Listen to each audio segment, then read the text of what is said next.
You would think we're in church getting ready for sermon. So quiet. Or the last supper.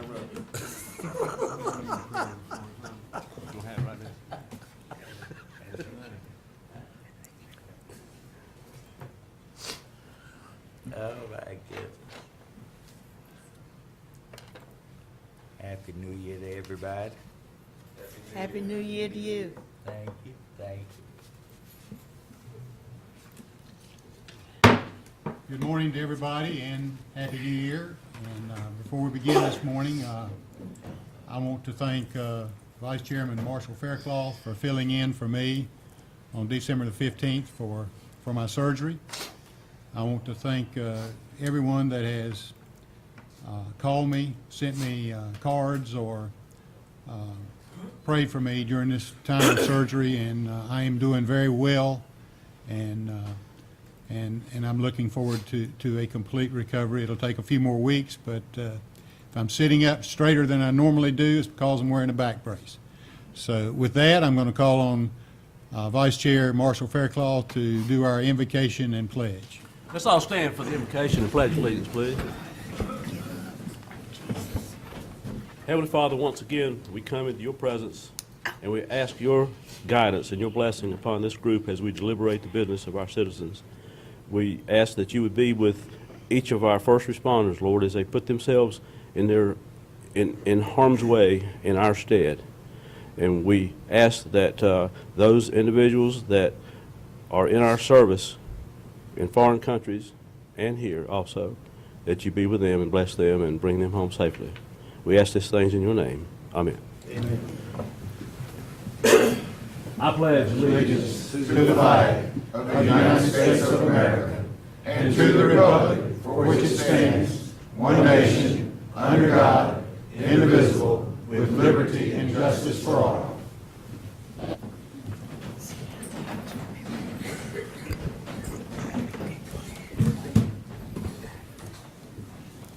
Madam Chair, are there any changes or additions or deletions from the agenda? No, sir. Okay, is there a motion to approve the agenda? So moved. Second. Been a motion and a second to approve the agenda. All in favor? Unanimous. Item number 1, Mr. Chairman, is a presentation regarding the Atlantic Coast Pipeline Project, and I'd like to introduce Mr. Michael Thompson with Dominion Power, as well as David McNeil with Duke Energy.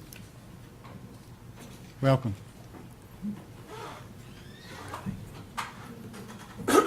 Good morning, Mr. Chairman, members of the Board of Commissioners, and good morning, Madam County Manager. And we wish you a speedy recovery, Mr. Chairman. Thank you. My name is Michael Thompson with Dominion North Carolina Power, here to talk about the Atlantic Coast Pipeline. December 2014, this is the status. A little bit about Dominion, but in the interest of brevity, we'll just say that this is some of our gas and electric areas around the East Coast from North Carolina up into the Northeast. These are some of the values that you would want to see in someone coming to bring such a big project into the state of North Carolina: safety, ethics, excellence, and one Dominion. And by the way, we do have some partners in this effort, Mr. Chairman, members of the Board of Commissioners, Duke Energy, Mr. David McNeil, Dominion, Piedmont Gas, Jazz Tunnel over here, and then also Atlantic Gas Light Resources out of Atlanta, Georgia. These are the ownership structure: Dominion 45, Duke 40, Piedmont 10, and 5% for AGI. It is a $4.5 to $5 billion project that we expect to bring to this part of North Carolina, because I will say real quick, Mr. Chairman, that we are in the energy-starved part of the state. If you look at the maps, which I'll show you in a few minutes, there is, I would dare say that only 2% of the fuel used for the generation of electricity in the state of North Carolina comes from North Carolina. We have no natural gas drilling, we have no coal mining, we have no uranium mining. All we have is hydro facilities that Duke and Dominion have around the state, so they're less than 2%. We're looking to meet the new EPA standards. Part of this is Dominion is having to close 6 coal-fired power plants to meet these new standards. So what do? You bring in gas, which is a cleaner burning fuel to generate electricity. Local gas utilities are looking for new, less expensive supplies for residential and commercial customers, and industries are looking to locate where there is gas available. Project details, it starts in West Virginia. It's a 42-inch line. It continues as a 42-inch line to the southeast through Virginia. When it hits the state line, it becomes a 20-inch line over to Hampton Roads for Atlanta Gas Light, which is V&G, Virginia Natural Gas, and then it becomes a 36-inch line down through North Carolina. The capacity is 1.5 billion cubic feet per day, which can be increased with additional compressor capacity. I would like to say that there were 3 compressor stations, 1 in West Virginia, 2 in Virginia, and I asked where the most southern one in Virginia was, and they said about a mile from North Carolina, and I said, can it be moved a mile and 2/10 across the state line into Northampton County, and they said, yes, it can, and so they did. I was very proud of that, Mr. Chairman. Project benefits, reliability and diversity of supply, cleaner air, economic development, which we can talk about that at a later point in time with the Economic Development Group, and taps off the line, economic development activity during construction and operation, support growth of intermittent renewable power sources, employment opportunities, and property tax revenues. And these are property tax revenues in addition to what are already being paid. This is for the new infrastructure that's going to be put in place to move the gas. The expenditures, these are economic analysis overall. What we're interested in is North Carolina. Economic activity, $113.4 million, and jobs, 738, and that's during construction. And you can read the numbers for construction cumulative impact as well, operations and annual average. And the Chimero study that you see down in the bottom corner, we'll have some more details on economic development and share that with your group at that time. Property values and mortgages are not impacted, as shown by several studies that have been performed by the Federal Energy Regulatory Commission, who oversees this project, versus the state level. Property insurance is, FERC, the Federal Energy Regulatory Commission, recently reported that they're unable to confirm specific effects on property insurance as a result of the pipeline. The regulatory process, the survey and planning was done from May through June of this year, and we have had some pre-filing done on Halloween, October 31st of this year. We'll submit an application in summer 2015. We have filed with the FERC a couple Fridays ago, in fact the 19th of December, alternative routes that were requested by 5 locations in North Carolina along the proposed pipeline, of which 2 were adopted, Mr. Chairman. Public participation, I would like to mention that this is one particular public participation, as well as open houses that we had back in the early fall. And I will say that on Tuesday, January the 6th, which is tomorrow at Cumberland County, North Carolina, the Doubletree Hotel, again, the Doubletree Hotel at 1965 Cedar Creek Road in Fayetteville, North Carolina, 28312, beginning at 5 p.m. through 7:30 p.m. There will be an open house, which we hope that you'll come to, and the general public will come and have their questions answered as well. The pre-filing open house is January 2015, which is what I just spoke of. FERC scoping meetings, which is what they conduct and we have very little control over, will be upcoming. We've suggested some dates, but do not have confirmation yet. Construction, if we do get the permit, would be 2016 to 2018, and in service late 2018, Mr. Chairman. Project contact vehicles.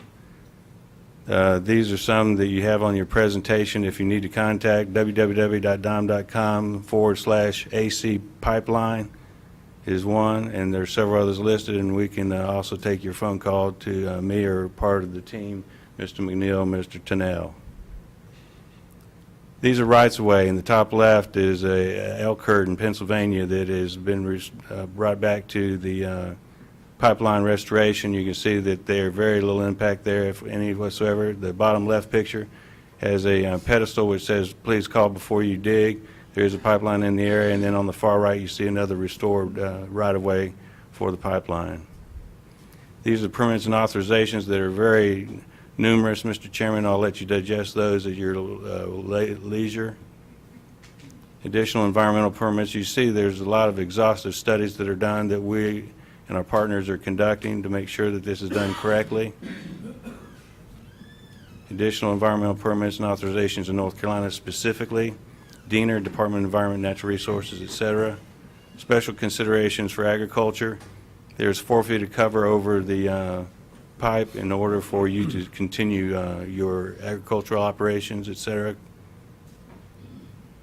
Nothing permanent can be placed on top of the pipeline. You can grow things, however, trees would be prohibited because of the root structure, Mr. Chairman.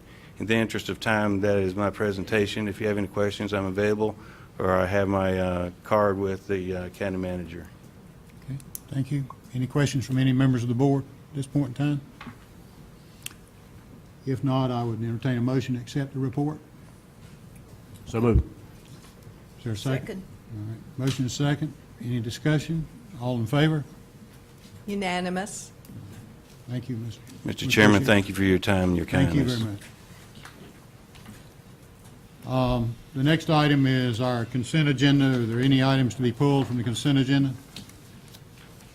If not, I'll entertain a motion to, Motion to approve. Second. a motion to approve and second. Any further discussion? All in favor? Unanimous. Thank you very much.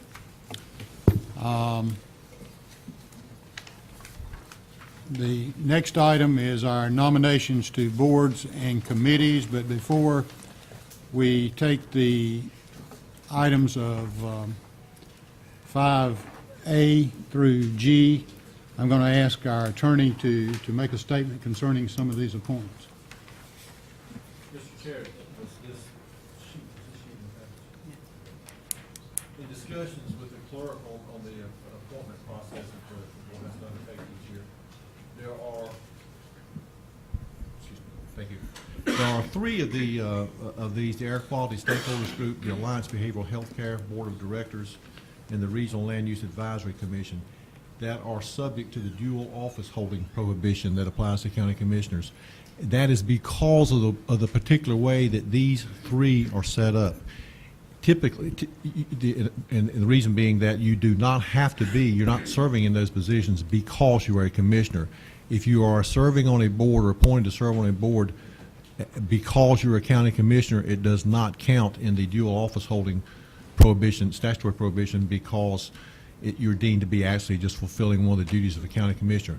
But these 3 particular boards I just mentioned are subject to that. The one that's most obvious, Alliance Behavioral Healthcare, is a political entity created by the legislature that's on the same par with the county. Although you are authorized to appoint a commissioner to that board of directors, and Commissioner Edge, Chairman Edge, is that appointee, you're not required to appoint a commissioner. That's the distinction. The rest of these, you can hold as one commissioner could hold an appointment to all of those, and it would not be a violation of anything. But we're just trying to clarify that. And what that means is that by, like Commissioner Edge, by being a county commissioner and being on the Alliance Behavioral Healthcare Board of Directors, he could not hold a position on the Air Quality Stakeholders Group or the Regional Land Use Advisory Commission because he'd be in violation. Is that clear? Did I make that clear? No. Which one you can't serve on as a dual vote? That's all you need to tell me. Yeah. Air Quality Stakeholders Group, Alliance Behavioral Healthcare Board of Directors, and the Regional Land Use Advisory Commission. So out of these 7, we have 2 to be concerned about. Is that A and F? Is that correct? Where's the Alliance one? The Alliance is not on here because that's a 3-year appointment. Yeah, just yes, sir. Okay. All right. Are there nominations for the Air Quality Stakeholders Committee? I can no longer serve on that committee. I've been on there for several years, and so we need somebody to volunteer to serve on that committee. Hopefully a commissioner. Would you like to, just as a consensus of the board, to bring this back at another time or the next Yes. meeting? Yes. Okay. Yes, please.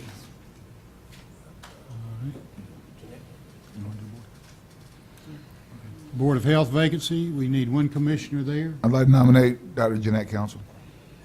All right. Any other nominations? All right. The Juvenile Crime Prevention Council, 1 vacancy.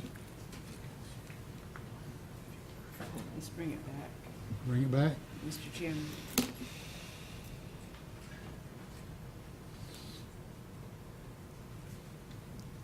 Okay, the Cumberland County Workforce Development Board, there is one vacancy, and there is a recommendation, I believe, if I remember correctly.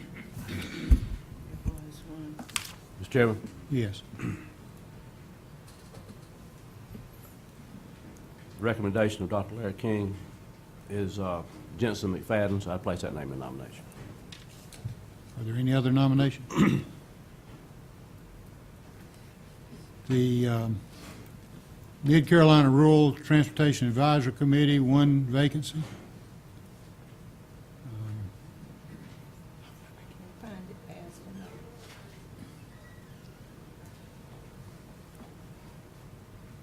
Mr. Chairman, is this the one that, oh, Mr. Attorney, I don't know which one, Go ahead. where we, there's a lot of complicated legal work that goes along with it? If so, Which one were you asking? Yeah. The Rural Transportation, Mid-Carolina Rural Transportation Advisory Committee. That's the one that's subject to the statement of economic interest filing Yes, requirements. that's So a commissioner serving on that committee has to file with the State Ethics Commission, including an additional statement of real estate interest owned. It is rather cumbersome. One, it's just. I will say this, that I had talked with Commissioner Evans about this as I was making my appointments. I knew we had to bring it, and I was hoping that he would volunteer to serve on this committee, and as well as the Regional Land Use Advisory Commission, RULAC. Our commissioners, Mr. King, used to serve on both of these until the ethics law became effective, and he chose not to serve on that committee anymore. But we need a voice on that board because Hope County is represented, Harnett County is represented, and we need a representation from Cumberland County. Mr. Chair, I proudly nominate Charles Evans. Is that The nomination be closed. is that for ENF? I mean, ENF, yes, yeah, absolutely. thank you, Mr. Evans. Now, Representative Swift. Mr. Chairman, if we send a designee, if Mr. Evans cannot attend, if we send a designee, should we send a designee, does that person also need to fill out all of those forms? Yes, yes.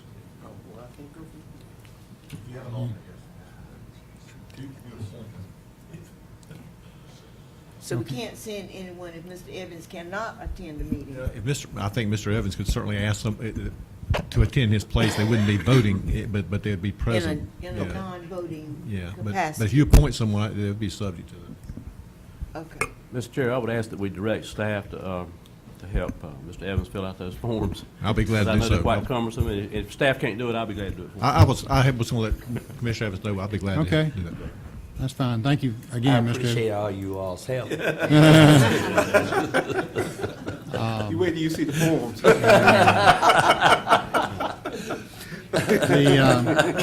I'm sorry. The Southeastern Economic Development Commission,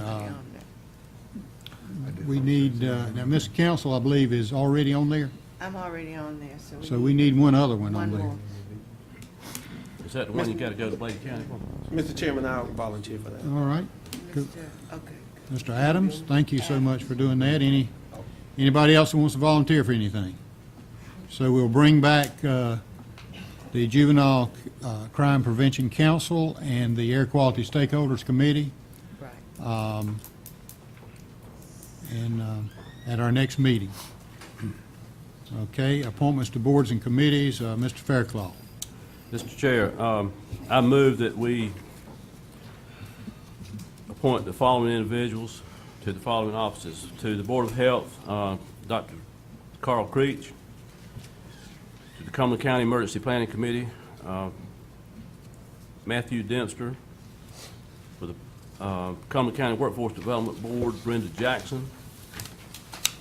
To the Transportation Advisory Board, we have 7 vacancies. The following individuals have been nominated.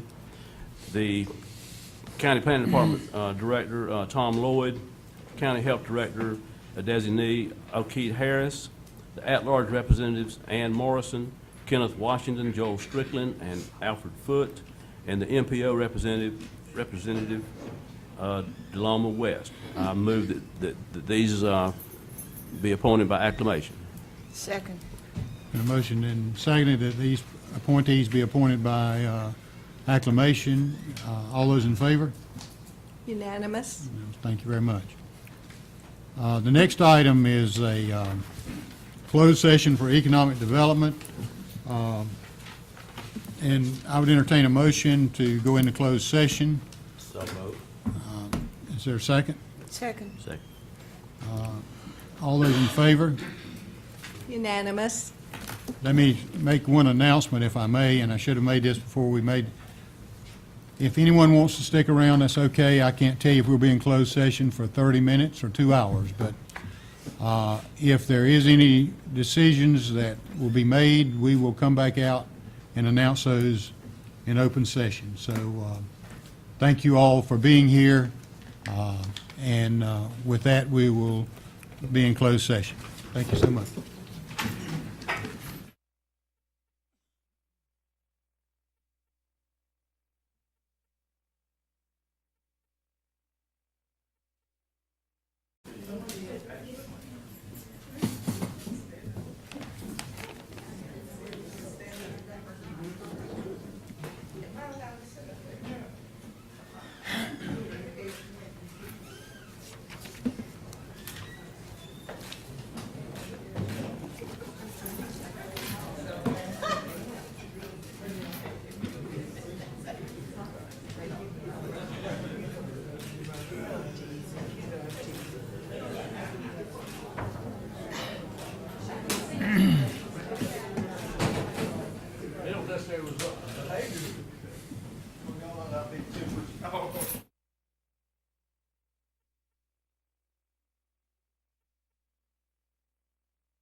Closed session.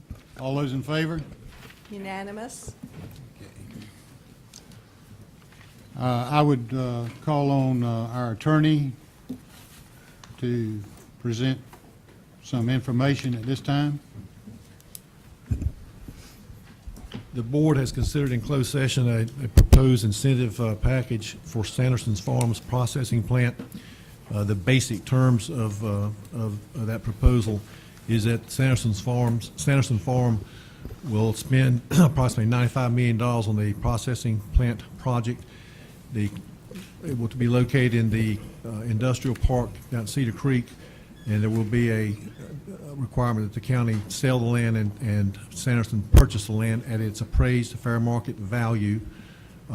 Sanderson will hire 975 employees within 3 years. 60% of that workforce will be living in Cumberland County. Sanderson will not contract with any poultry farms within a 10-mile radius of the production facility, and Sanderson Farm will not contract with any poultry farms within 1 mile of the Cape Fear River in Cumberland County. The incentives that the county would award the company for this proposal is a 50% grant back of the taxes or estimated taxes to be paid over a 9-year period, which has a gross value of approximately $2.5 million to the company. Okay, is there a motion from anybody on the board? Mr. Chairman, having heard that, I would move that we set a public hearing on the incentives to be held on January 21st at 7 p.m. at a location to be determined and advertised by the county manager. Second. Okay. Been a motion and a second. Any further discussion? All those in favor? Voting in favor, Commissioners Council, Keith and Adams. Those against? Voting in opposition, Commissioners Evans, Lancaster, Faircloth, and Edge. Okay, that means that we will not have a public hearing.